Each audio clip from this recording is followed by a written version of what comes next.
కుటుంబంలో ఏమైనా అవకతవక జరిగినా, పెళ్లి పేరటాలు జరిగినా ఏమీ చేసుకోలేక ఎంతో మంది రైతుల కుటుంబాల్లో మంచి చెడు రెండు జరిగి వీధిన పడిన పరిస్థితులు చూసినాం.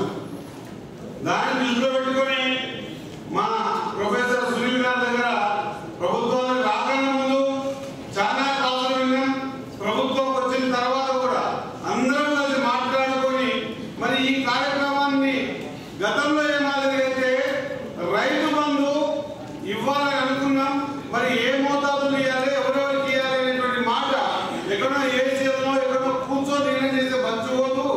అది ప్రజల మధ్యలో పోయి రైతుల మధ్యలో కూర్చొని నిర్ణయం తీసుకుంటే సరైన నిర్ణయం తీసుకుంటామనేటువంటి ఆలోచనతో ఆ నిర్ణయాన్ని కూడా మీ మధ్యనే కూర్చొని నిర్ణయం తీసుకొని ఈరోజు రైతు బంధు కానీ రైతు రుణమాఫీ కానీ స్పష్టంగా ఎవరు ఎన్ని మాట్లాడినా కూడా అవాకులు జవాకులు ఎన్ని మాట్లాడినా కూడా స్పష్టంగా రైతుల ప్రభుత్వం, ప్రజా ప్రభుత్వం, ప్రజలే నిర్ణయాలు తీసుకోవాలనే ఆలోచనతో ముందుకు వచ్చిన ప్రభుత్వం రేవంత్ రెడ్డి గారి ప్రభుత్వం. కాబట్టి ఈ విధంగా ఈ రోజు తెలంగాణ రైతుల హక్కుల రికార్డు కూడా 2024 చేస్తున్న రికార్డును కూడా మీ ద్వారా సలహాలు సూచనలు తీసుకోవాలని ఆలోచనతో ముందుకు వచ్చాం. కాబట్టి మీ సలహాలు సూచనలు సమయాభావం వల్ల కొంతమంది మాట్లాడగలిగినారు.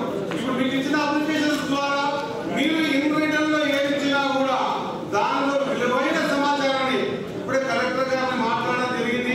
ఆ సమాచారాన్ని కూడా ఖచ్చితంగా ప్రభుత్వానికి, ప్రభుత్వం ద్వారా ప్రజలకు ఏ విధంగా ఉపయోగపడుతుందో ఆ ఉపయోగపడే విధంగా ఖచ్చితంగా ముసాయి చట్టంలో ఖచ్చితంగా తీసుకునేటువంటి పరిస్థితులు ఉన్నాయి. కాబట్టి మనకి చట్టం